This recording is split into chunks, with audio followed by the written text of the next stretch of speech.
Panorama group, जो सोचता है वो करता है। नमस्कार। न्यूज हाट special with Kanhaiya Bhilari program में आप सभी दर्शकों का बहुत बहुत स्वागत है। मैं हूं करिश्मा और हमारे साथ मौजूद हैं न्यूज हाट के मैनेजिंग एडिटर कन्हैया भिलारी। सर नमस्कार। नमस्कार नमस्कार। सर, लालू प्रसाद यादव और तेजस्वी यादव ने हिना साहब से मुलाकात की और इस मुलाकात के बाद कई तरह के जो कयास है वो लगाए जा रहे हैं। कहा जा रहा है कि हिना साहब आरजेडी में वापस आ सकती है। सर, इस पर क्या कहेंगे? कुछ बात होगा तभी ना मिली हैं। न्यूज तो सबसे ब्रेक न्यूज हाट नहीं किया था, हमें लोग ने किए थे परसों 8:30 बजे रात में, क्योंकि जहाँ वेबसाइट पर हाँ तो वेबसाइट कहीं एक जगह हो गई तो, क्योंकि यहाँ हम लोग का ऑफिस है उसी के बगल में रहते हैं विनोद जायसवाल जो एमएलसी हैं, उन्हीं के यहाँ लालू प्रसाद यादव जी आए थे तेजस्वी जी के साथ। और वहाँ पहले से ही हिना शहाब और ओसामा उनके पुत्र जो हैं वो दोनों थे। लंबी बातचीत हुई दोनों की, बहुत देर तक लोग थे। और जब इन चार लोग जहाँ वहाँ विनोद जायसवाल नहीं थे, जहाँ बात हो रही थी विनोद जायसवाल नहीं थे, लेकिन 4 आदमी जब रहेलन तो बात खुलबे करी। एक से कोई बात 2 आदमी भिड़ जाला, 2 से 3 भिड़ जाला, 3 से 4 भिड़ जाला, तो चारों दिशा में फैल जाला। रुक ना सके, न ओकरा के कोई बांध के ना रख सके। और वैसे ये भी कहल जाला कि दीवार के भी कान होला, होला कि ना? सुनी हो ना कि दीवार हमारे पास जो इंफॉर्मेशन है, कि मैंने ही ब्रेक किया था वेबसाइट पे, उसके बाद सब लोग, मेरे पास जो इंफॉर्मेशन है कि बात 100% बनी नहीं है। देखो, लालू प्रसाद यादव की हार्दिक इच्छा है कि अब की पारी जो चुनाव होके बा, जब भी होके 2025 तक समय बा, उसमें मेरा बेटा किसी भी तरह मुख्यमंत्री इस बार बन जाए, किसी भी तरह मुख्यमंत्री बन जाए। हर गार्जियन, हर बाप की इच्छा होती है कि बेटा हमारा जिंदगी में बड़ा आदमी बन जाए। बहुत आदमी का आईएएस का होता है, कोई के मास्टरे हमारे लिए क्या बन जाए, जिसका जो है। तो वो भाई लालू प्रसाद यादव मुख्यमंत्री रहे हैं, उनकी पत्नी रही हैं, तेजस्वी की माँ पिताजी, तो वो चाहते हैं कि हमारे ही में उसी में अपना ये बनाने में जुट गए हैं। नहीं, नेटवर्किंग बनाने में, जो जहाँ जहाँ वोट है, तो जानते हैं कि हिना साहब के पास भी वोट है, और किसी और किन्हीं कारणों से हिना साहब नाराज चल रहे थे। उसमें एक था कि वो राज्यसभा में जाना चाहते थी लालू प्रसाद यादव, फिर शहाबुद्दीन जो थे, मोहम्मद शहाबुद्दीन, उनका इंतकाल हुआ दिल्ली में, फिर जो कुछ भी हुआ उसमें ये लोग दूरी बनाए रहे। हालांकि तेज प्रताप गए थे 1-2 बार, जो कई का भाई मनमुटाव जब होला तो हमें और छोड़ना न बुझाला, और छोड़ तो बुझाई ना, तफरका हो जाला आदमी एक दूसरा से। लेकिन तब है कि कल बैठक जो है, अभी 100% बात बनल नहीं के, लेकिन बहुत हद तक बन भी गई बा। यानी कम्युनिकेशन गैप हो जाने से भी संबंध बिगड़ जाते हैं। ऐसे बातचीत बहुत जरूरी है, बातचीत से ही मसला के समाधान होला। टॉक जो होता है, तो अच्छी बातचीत हुई। और हमारे पास जो है कि हिना साहब चाहती हैं कि उनका जो पुत्र है ओसामा, उनके बारे में कुछ हो, विधानसभा चुनाव जो भी हो, उनका वो चाहती हैं कि पॉलिटिकल कोई इस तरह की बात हो जिसमें ये। सर, चर्चा ये भी है कि रघुनाथपुर विधानसभा सीट से वो लड़ सकते हैं। देखो, रघुनाथपुर विधानसभा सीट ऐसी है कि जब भी वहां कोई अकलियत का लड़ेगा तो वहां बीजेपी जीत जाएगी। मैं भी जानता हूं उस सीट को। हाँ, पोलराइजेशन हो जाता है। खैर, ये तुम्हारे पास है इंफॉर्मेशन। हमको है कि वो चाहती हैं कि एमएलसी बने। हाँ, चुनाव जीतने में बड़ा मुश्किल होगा। शहाबुद्दीन भी एक बार वो एमएलए थे, जहां तक मुझे याद है, या 2 बार जीते थे। एक बार तो निर्दलीय जीते थे, और शायद 95 में भी जीते थे। फिर उसके बाद वो लोकसभा में चले गए। 95 में दो राजद से, ये राजद कहते हैं, उस समय जनता दल था। तो हमारे पास जो इन्फॉर्मेशन है कि वो चाहती है कि ये एमएलसी बन जाए, लेकिन लालू प्रसाद यादव चाहते हैं कि नहीं, अभी बेटा को छोड़िए, आप ही रहिए। हाँ, बेटा के बारे में है कि इधर कुछ केस उस भी हो गया। अब चूंकि तेजस्वी यादव चाहते हैं कि हम नया किसी को जोड़ें, जब पुराने जो लोग भी बदनाम हैं, अब नोटोरियस जिसको कहते हैं, कई लोग हैं, अब नाम लेना ठीक नहीं होगा, या जिस पर दागदार छवि रहे हो, तो उनसे दूरी बनाए। क्योंकि अब जो राजनीति हो रही है, जिस नए तरह सिरे से कर रहे हैं तेजस्वी कम से यादव। कम, हाँ भाई, ऐसा नहीं है सारे पार्टियों में दागदार हैं, बिना उनका रहले कामे ना चली। लेकिन चूंकि राजद की एक बड़ी बेकार छवि रही है, वाकई है ऐसी छवि या बना दी गई है प्रेस द्वारा या मीडिया द्वारा, ये तो फिर लंबा हो जाएगा। तो कई पॉकेट्स जो हैं बिहार में, जो से मैंने बोला ना, 4 गो पॉकेट्स या 10 रुपये, तो बहुत सारे नेताओं को ये जो दागदार छवि के रहे, नोटोरियस रहे, उनसे ये दूरी बना रहे हैं, ताकि पीपुल्स के बीच ये मैसेज जाए कि नहीं, अब तेजस्वी यादव जो है। इसलिए देखोगे तेजस्वी यादव, मैं कई बार इसको बताया भी हूँ कि उन्होंने ओपन मंच से ये बात स्वीकार किया कि पिताजी और माताजी के कार्यकाल में अगर कुछ गलतियां हुई होंगी, तो उसके लिए मैं क्षमा प्रार्थी। हुई होंगी क्या? हुई ही है भाई, माना जाता है कि वो जंगल राज था। जंगल राज तो मैं नहीं कहूंगा, जंगल राज तो मैं कभी मैंने क्या जंगल राज क्या होता है? अभी जो है वो क्या है कि सरकार पर भी तो हाई कोर्ट का कई ठो ऑब्जर्वेशन आ गया, उस पर भी आया था, उसे लिए जंगल राज हम इसको बात को नहीं, लेकिन तब है कि लूंज पूंज था, क्राइम बढ़ोतरी पर थी, बहुत तरह के डेवलपमेंट पर सरकार नहीं ज्यादा सोचती थी, वोट बनाने पर ज्यादा सोचती थी। लालू प्रसाद यादव के ही समय में छोटी छोटी जातियों का जातीय सम्मेलन शुरू हुआ बहुत बड़े पैमाने पर, जो एक्सट्रीमली बैकवर्ड कास्ट को अपने साथ लेने के लिए, जो अभी 36% या 38% जो भी है। तो मुझे जो लगता है कि मेरे पास जो इन्फॉर्मेशन है, तुम्हारा जो सवाल था कि नीतीश कुमार, लालू यादव ने कहा है कि ठीक है आप लोग मिल जाइए, लेकिन हम आपका रिहेबिलिटेशन कराएंगे, अब पुत्र को छोड़ दीजिए, हाँ, पुत्र को अभी सीखने दीजिए। हमारे पास जो इन्फॉर्मेशन है, हो सकता है कि इन्फॉर्मेशन गलत हो, मैं पहले कर दिया कि 1 नहीं 4 आदमी थे, उसमें मैं कोई नहीं था।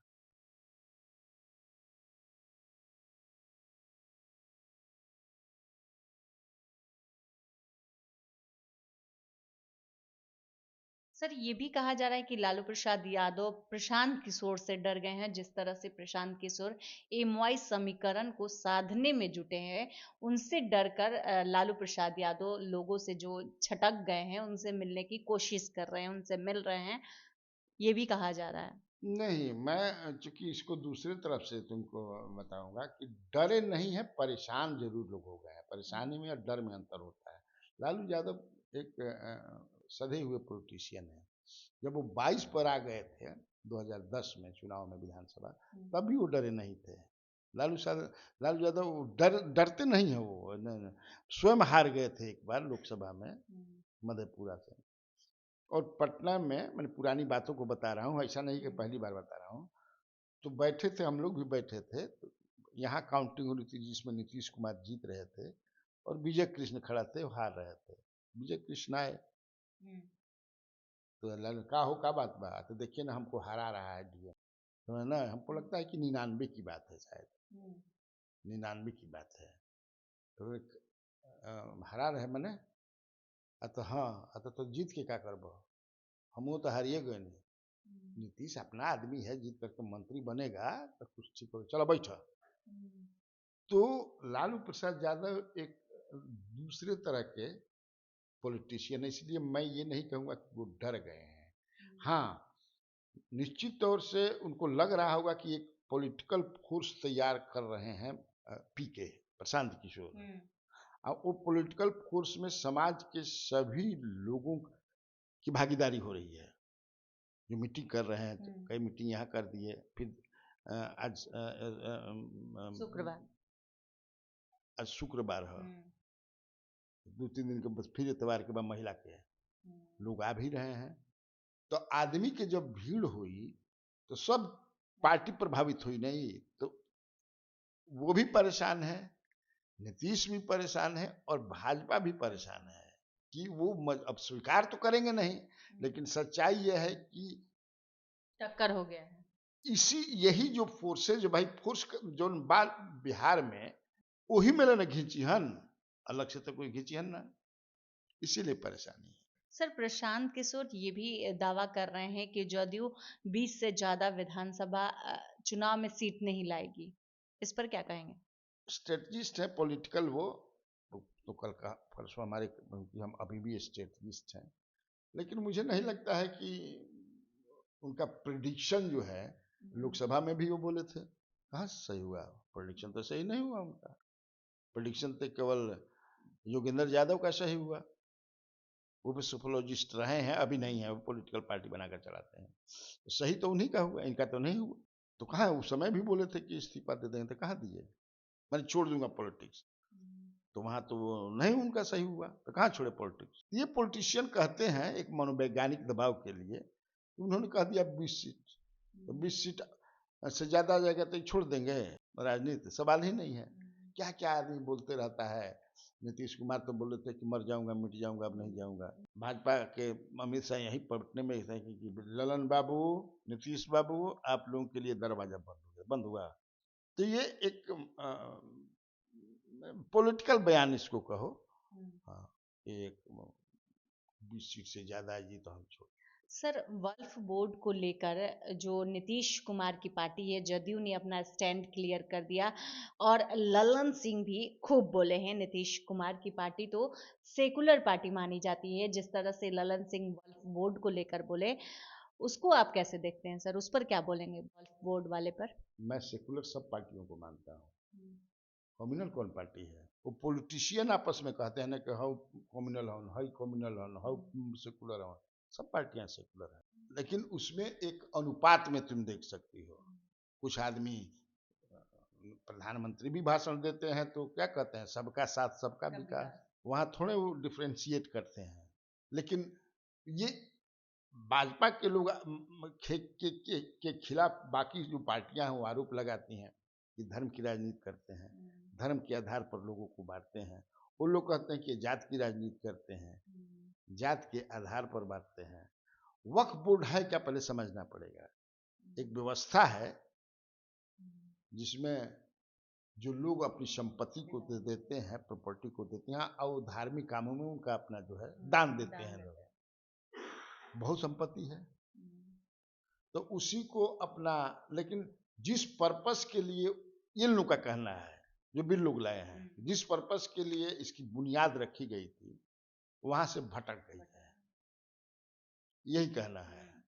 अब इसी पर राजनीति चल रहा है। वो भी कह रहे हैं कि वोट की राजनीति कर रहे हैं, पोलराइजेशन करना चाहते हैं। वो लोग कह रहे हैं कि ये जो है एक जमात को खुश रखने के लिए, वोट के लिए कर रहे हैं। तो सरकार को यह अच्छा लग रहा है, उसमें जेडीयू भी साथ है।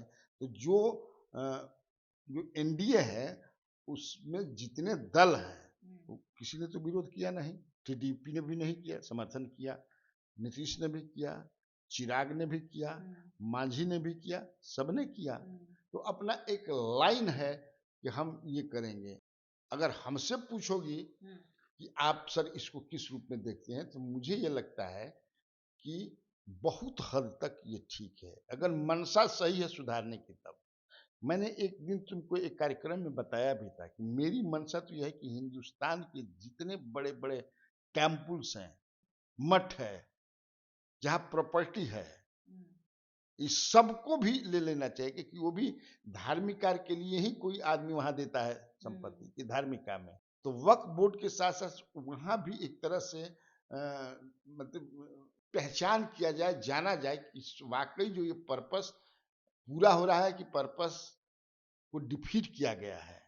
जितने धार्मिक संस्थाएं हैं हिंदुस्तान में, चाहे हिंदू के हैं, मुसलमान के, सिख ईसाई के हैं, और उनका जो उद्देश्य है दिखंत है कि वो उद्देश्य दूसरे उतना फुलफिल नहीं होता है। तो वो जितना प्रॉपर्टी है, भगवान को उतनी प्रॉपर्टी की क्या जरूरत है, अल्लाह को उतनी प्रॉपर्टी की क्या जरूरत है, क्राइस्ट को उतनी प्रॉपर्टी की क्या जरूरत है।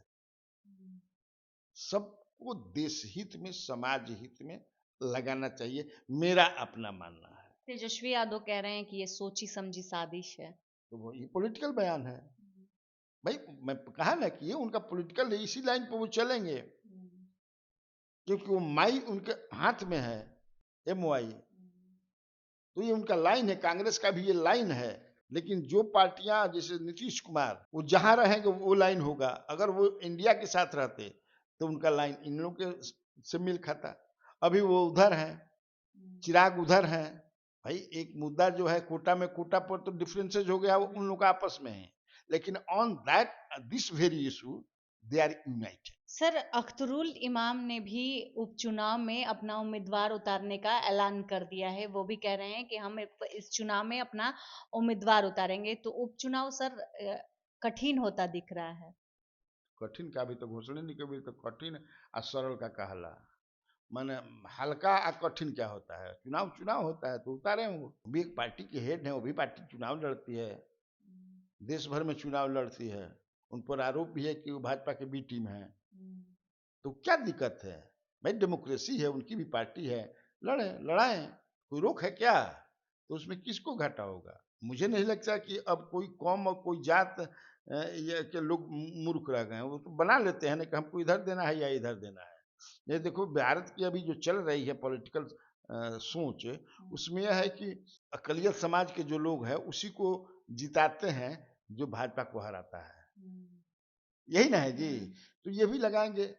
अगर ऐसा सीमांचल में 2020 में ऐसा नहीं हुआ था, विधानसभा के चुनाव में माइंडसेट बदल जाता है। तो अगर वो वोट काटने में सफल होते हैं तो घाटा इंडिया को होगा। अगर सफल नहीं हुए, लोगों ने मन बना कि ना ना हम लोग इसको वोट नहीं देंगे, हम लोग इधर वोट देंगे, तो रोका है थोड़ा। सर, दिलीप जायसवाल ने एक बयान दिया है और उन्होंने कहा कि राजनीति का जो स्तर है वो बहुत घटिया हो गया है।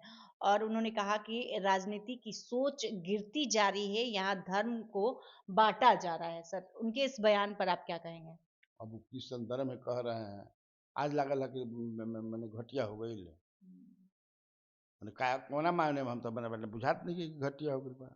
राजनीति में जात पात और धर्म के नाम पे बांटा जा रहा है। अच्छा तो या जाज जात पात में का 5,000 बरिस पुराना जातीय सोच है, आज के तोड़े बा। बहुत जड़ एक अंदर तक बा, आज बा।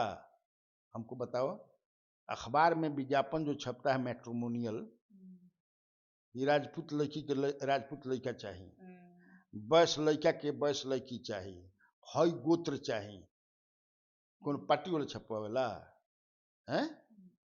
होता है ना जी।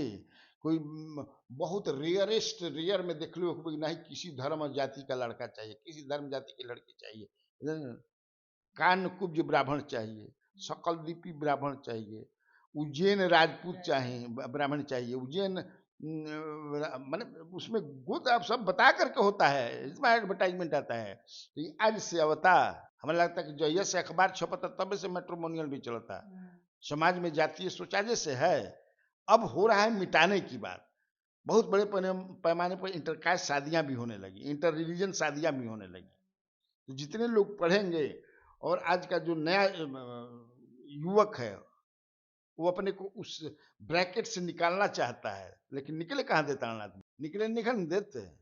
जिस देश में मैंने, आप जापान चले जाओ, बहुत सारे ऐसे देश हैं जहाँ लोग लिखते हैं, पढ़ते हैं, हुनर सीखते हैं बच्चे। आपके यहाँ बच्चे क्या करते हैं, अब हम ज्यादा नहीं बोलेंगे कि कहाँ जाते हैं, तो उस पर इम्फेसिस। ये तो कई दिन में हम बोल रहा हूँ, मैंने कि कहीं चल जाए संस्थान में, जुडिशियरी में तुम चले जाओ, वकालत खाना में चल जा, यूनिवर्सिटी में चल जा, एक कोनो संस्थान में चल जा, जो खाली जाते के बात होला जाते तो आज से थोड़े बना है। अब वो क्यों ऐसा बोल रहे हैं, अब दिलीप जायसवाल जी बताएंगे। तो आज के इस वीडियो में इतना ही। आगे की खबरों के लिए आप हमारे चैनल न्यूज हाट को सब्सक्राइब कर ले। अगर फेसबुक पर देख रहे हैं तो हमारे पेज को लाइक करना न भूलें। हमारी वेबसाइट है newsheart.com, उसे भी जरूर विजिट करें। धन्यवाद।